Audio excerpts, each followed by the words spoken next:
I'd like to suggest that one of the other things that fantasy does and can do is connect people with a sense of loss, a sense of the terrible, a sense of the mines of Moria and the slag heaps of Mordor, that if you can survive those, you can survive anything.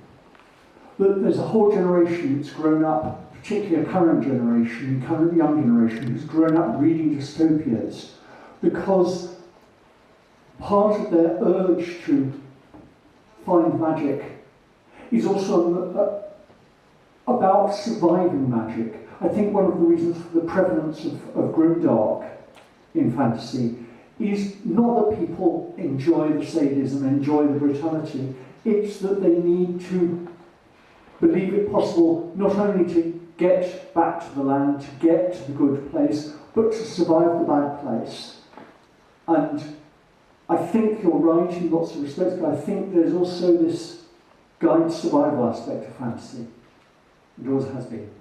I think that is a very good point, and I wouldn't argue with anything you said, Hans.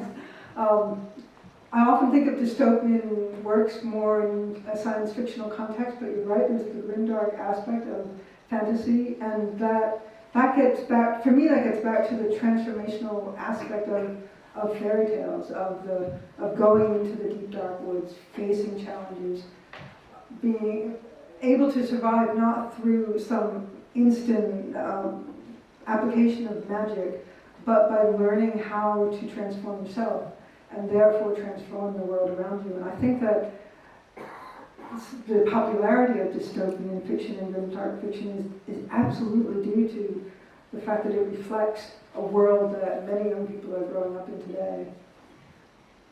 I would like to see that balanced by more works that are numinous without being sentimental. Because I feel, when you look at Tolkien, he has both. That's a very scary trilogy, but it's also numinous. And we tend now to go so into the dark in some of our works that the possibility of light that isn't banal, light that isn't easy, light that isn't sentimental gets lost. I'd like to see more focus on that, because I think it's harder to do. Yeah.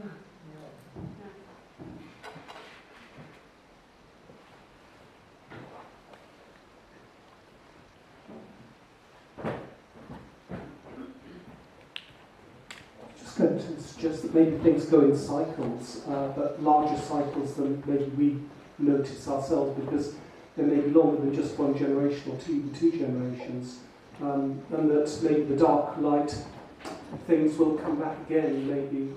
Maybe I'm just an optimist, but I suspect we may see that the emphasis will change, and that what we're looking at, and I think what Tolkien put down, and why Tolkien probably will still be around in a couple of hundred years' time and still be talked about, is that he's writing about the human condition. He's writing about things that were universals.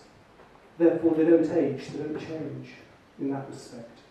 And therefore, I suspect that although there is a prevalence for the dark right now, I think that may well change. I think people will probably get fed up with it, and like fashions change, things will, they may take a couple of generations, but I suspect that will happen. What Lev points out, and I think I agree with him, is that, I agree with you, things do go in cycles, and we do see things go up and down in terms of what's fashionable in any generation. But one thing Lev points out that I think is really important is that when Tolkien was writing, there wasn't a fantasy genre, so he was, of course, writing out of his deep personal concerns. And fantasy since then has become a commercial product.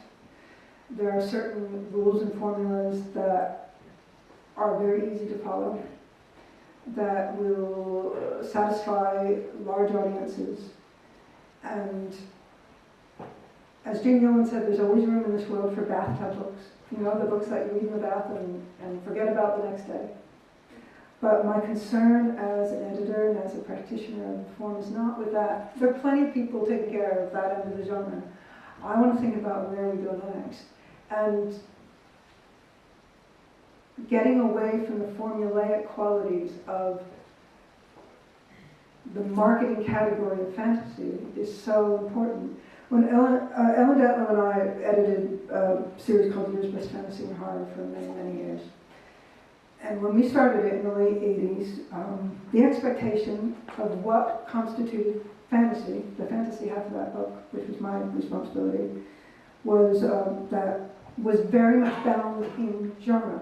Everybody knew what the genre was, and it had a fantasy label on the spine, and it usually had a unicorn or a barbarian on the cover. And we, from our very first volume, sought to go beyond that definition. And we drew in works from mainstream and worldwide magic realism and children's book field and poetry, and in order to expand the definition, to get beyond the formulae and expand the possible of what fantasy can be.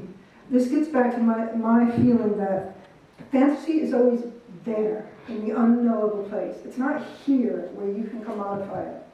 It's always beyond the hills we know. It's always at the edges. Not because the edge is the new place and it's new and novel, and we have this obsession in our literary culture with what's new and novel. That's not so much what I'm talking about. What I'm talking about is pushing into the unknown places. Again, getting back to the mystery, whether dark or bright, going to those places that make you uncomfortable, where you don't know the rules, where it doesn't fit the formula, whether it's a dystopian fiction formula, whether it's a grimdark formula, whether it's a Harry Potter formula. The minute something becomes a formula, including Tolkien's work, for me, the mystery goes out of it, and therefore the fantasy goes out of it. We have to keep pushing into those unknown lands where things are mysterious. That's what fantasy is.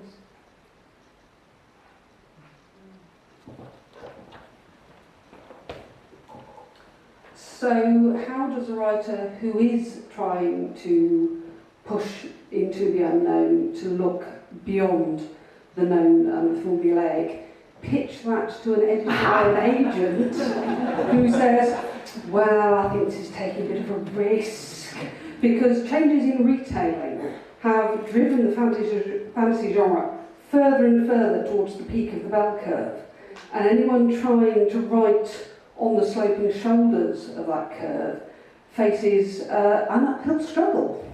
I won't dispute that. I'm not saying this is easily done. And nor will I dispute that the kind of fiction I'm talking about creating is not necessarily the kind of fiction that's going to earn you a living. One way to do it is to write the commercial books but have your own heartfelt project on the side. Another way is finding the small presses like Small Beer Press that will take chances with really unusual things. I actually feel it's as hard as it is to get unusual works published today. I've been an editor since the 1980s. I think it's not as hard as it used to be. Genre busting, slipstream, crossing borders is much more acceptable today than it was 20, 30 years ago. And yes, those books are not necessarily the big bestsellers, but sometimes they are. Look at Cat Valenti. There are books out there that you could not publish in the 80s. You simply couldn't do it, that are on bestseller lists now. So it's hard. It's hard for a lot of reasons, not the least of which is that the publishing industry is in a huge mess. And it's hard for anybody to get published, even well-established authors. And it's hard for anybody to make a living, even well-established authors. But I would argue that unusual books will get more of a reading today than they would have when I started out. Now, mind you, I am speaking from the American publishing industry. Even though I've lived in England since 1990, I still work for New York. Maybe different in London. But in America, I think that I would much rather try and get an unusual, heartfelt, bizarre novel published today than that would be impossible in the 80s.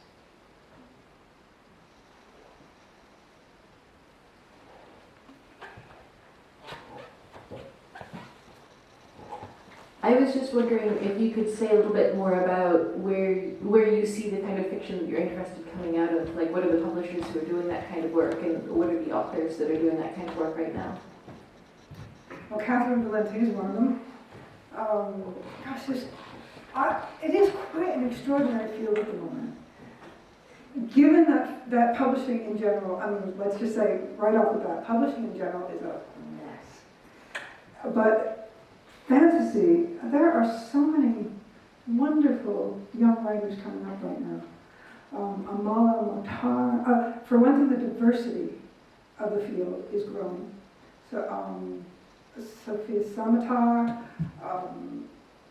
there are a lot, oh God, you put me on the spot, it always out of my head. Jennifer Valentine is doing incredible work. I think Tor Books is a very good place to be for publishing quirky authors. And when you get out of the big publishers, the small presses like Small Beer Press are doing amazing things. There are a number of online magazines like Uncanny that are doing good work. It's actually quite a good time for the fantasy field. If you get beyond the core bestsellers, and even a few of those. You know, Neil Gaiman is a bestseller and is extraordinary. We have some very good writers in the field right now.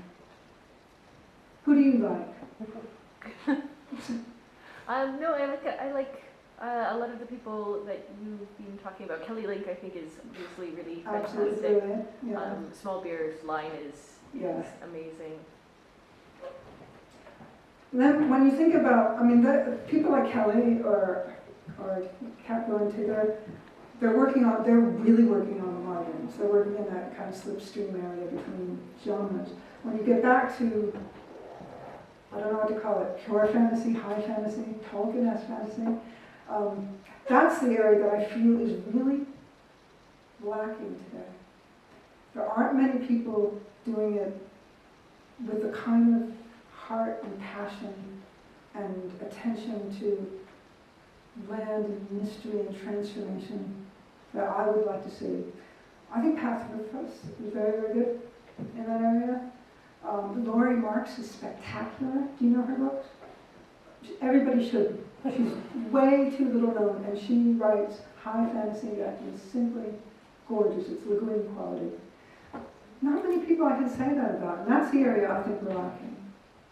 That sort of dead middle center of the field, the place where the genre started. If you're dating it to Tolkien, that's the thing I was puzzling over when I was preparing the speech. Like, I could go on all day about the number of adult fairy tale retelling authors you should read, because there are gazillions of them who are brilliant.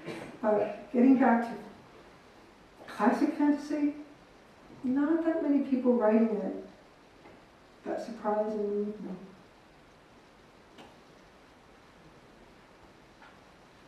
I would love to hear recommendations.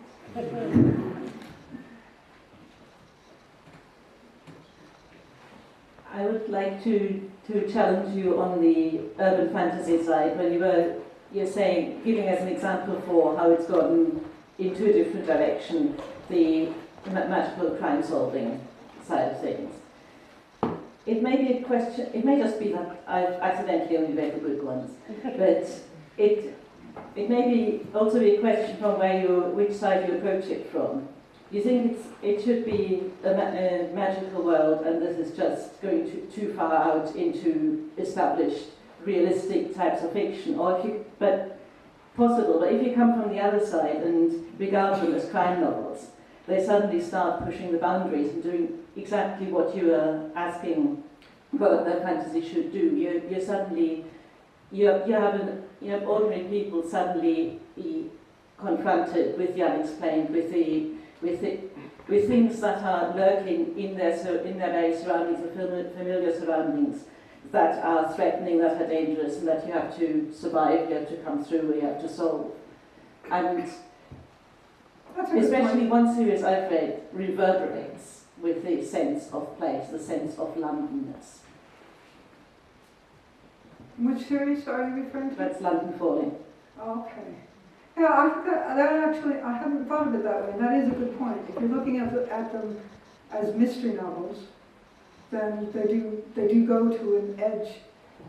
And I'm not saying that because I'm not finding what I want in them, that makes them bad books.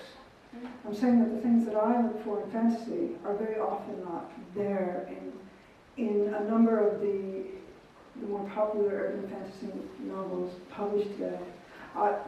Certainly there are authors who I think are including the numinous in their work in quite a satisfying way. I would say Holly Black is one of them.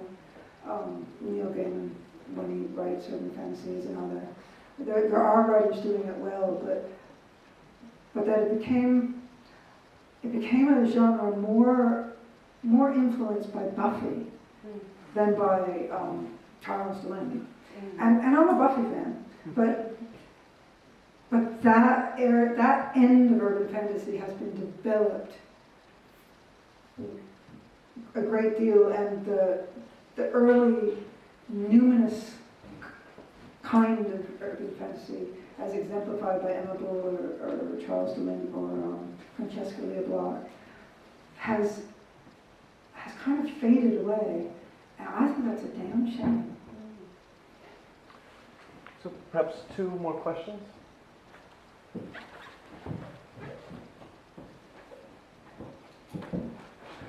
In a sense, Tolkien was able to, with The Lord of the Rings, to write a book that was both high fantasy and fairy tale-like, let's say mythological. That's why probably you appreciate it that much. After him, the high fantasy genre moved away from this mythological, let's say, environment. But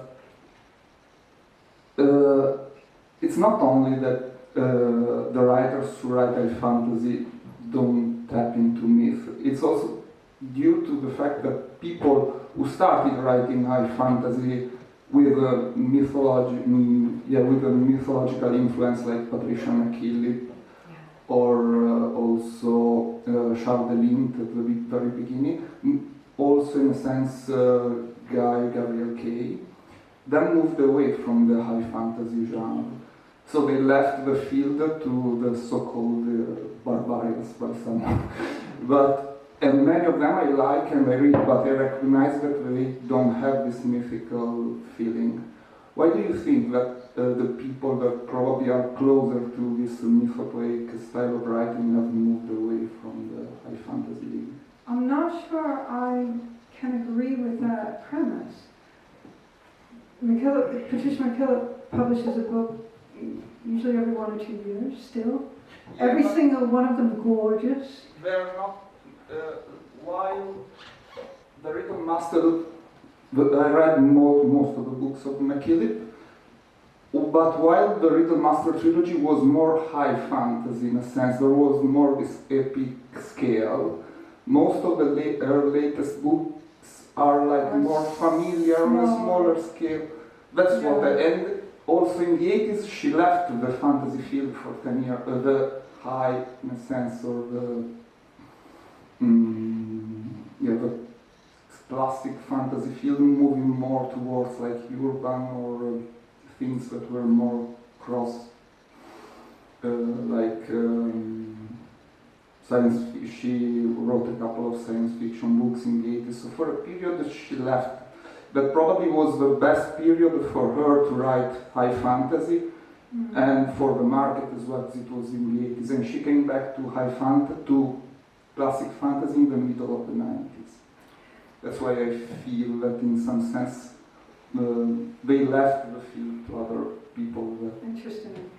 Pat McKillip is an interesting case because I frankly feel she's one of the absolute best writers working today. And yes, the Riddle Master books were the only time she's done a sustained trilogy. And they're beautiful books, but I wouldn't call them her best books. And I think of the books that she's been writing since. I think she gets better with every book she publishes. And that even though, I know what you mean by each book is standalone. It creates, so it's a smaller story in that it doesn't sprawl over 3 volumes, but each volume is this perfect gem of high fantasy. I'm not at all dissatisfied with what she's writing, nor do I think of her as having left, except very briefly. high fantasy. And she's someone I often point to as someone who does it right. She creates fantasy worlds that are extremely nuanced, extremely mysterious. And how she is able to conjure them in the pages of a single volume, it's a form that lends itself to multiple volumes. And she's one of the rare people who can create whole worlds in a single book. I think she does it exquisitely. But I don't think there are many like her. And that's the question for me, is why don't we have more McKillop's? And why is McKillop not an absolute bestseller when she's as good as she is? Ursula Le Guin's a very interesting example. If you look at the Earthsea trilogy, I think she is a masterclass in how to write high fantasy. If you read those books, many of us read them as they came out. So you have gaps between when you read the last one and when you read the new one. But if you sit down and read them all in order, as I did this year, watching how she evolves as a writer in the high fantasy form, how her ideas about how to use the high fantasy form changes, her ideas about women within the world she's created change. It is a masterclass in how to become a master writer. We still have people working in this way. Guy Gabriel Kay is still publishing wonderful books, but there aren't enough of them, and there are more people writing Harry Potter knockoffs and those sort of systematized magic with rivets. Everything has, all the magic has rules, and those kind of fantasies are much more popular. But what's popular and what's classic, have long been two different things. And I would not be surprised if 100 years from now, if our dear planet is still here and people are still here talking about fantasy literature, I would assume that people will be talking about Guy Gabriel Kay and Patricia McKillop and Ursula Le Guin in the way we now talk about Tolkien and Lewis. And whether they were the most popular or not will mean nothing then. But those books will last. They will last.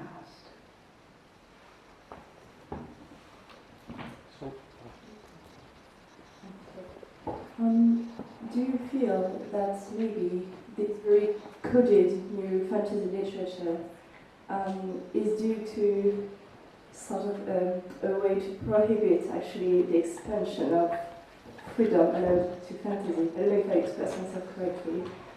Is it a way to code it, to prevent people to actually develop their imagination too much, even as adults? I don't think there's a conspiracy, but I do think those books are easy. They're easy to read, they're easy to digest, they're easy to publish. Whereas fantasy with a lot of mystery, a fantasy that raises questions rather than answers them, fantasy that challenges us is uncomfortable. And when I ponder why, I'm not going to name the writers I don't like, because I'm just not. You're just going to have to imagine. But when I ponder why some of them have huge readerships, and someone like Patricia McKillop is loved by a cognizant of readers, it's because she's uncomfortable. You have to work at those books. You have to meet her halfway as the reader. She doesn't give you all the answers and all the rules. She's not giving you sweet candy to eat. She's challenging your thoughts. She's putting you in a world that is shifting around you, and it's like all true fairy fantasy things. It's not safe. Ursula Le Guin has a great quote, and I wish I had it here to give it to you exactly, about how fantasy is nearer to mysticism than naturalistic fiction. It's more like poetry in that way, or like psychoanalysis in that it takes you into these places that are frightening, and it will change you, she says. True fantasy changes you. The kind of books that don't challenge you, they don't change you. They simply cater to your pre-existing prejudices. They entertain you for a little while, and then they're forgotten. fantasy has become an entertainment industry like any other, and so of course there are going to be works like that, and God bless them, there's room for us all. But I want to make sure that in the roar of all that, and in the fractured attention spans that we all have now, living on our phones and on the internet, that we don't forget how to write and read slower, deeper, more mysterious books. I assume you're all here because you care about fantasy. And if you care about fantasy, then it's up to us to make sure that these deeper, more mysterious books get written, get reviewed, get studied, because the market isn't going to do it. We are the ones that are going to do it. We are responsible for buying young authors who are doing experimental things, supporting them.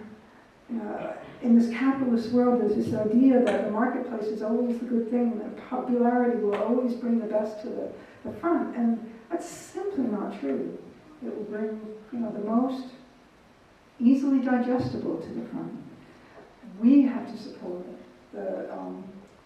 The stuff that's harder, edgier, less comfortable. In literary fields outside of fantasy, there are grants, there are writers' retreats, there's a whole system of support for people doing difficult work.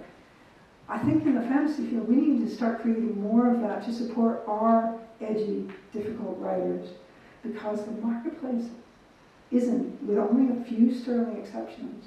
You get a Catherine Valenti or Neil Gaiman who manages to write in a popular and literary mode at the same time, but that's rare. Most of our true literary people need support. Tolkien needed support. His popularity was a very fluke thing and not instantaneous.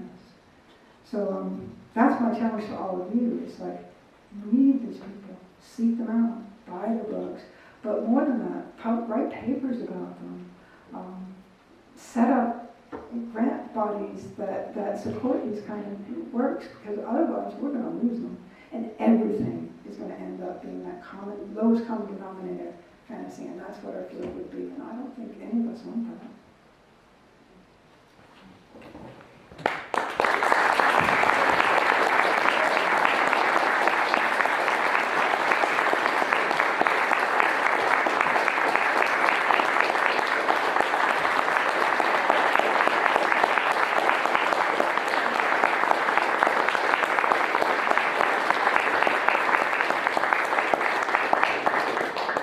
So thank you very much, Terri, for joining us, and thank you, those of you who come out and support and come year on year.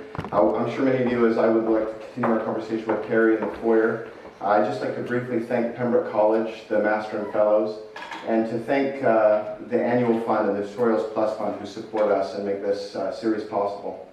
Specifically, I want to just thank briefly Gabriel Schenk, who's been here since the beginning.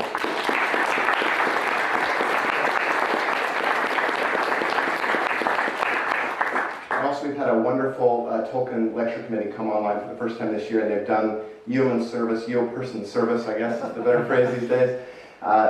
Juan Pablo Ruiz Villalobos and William Brockbank, and I thank you.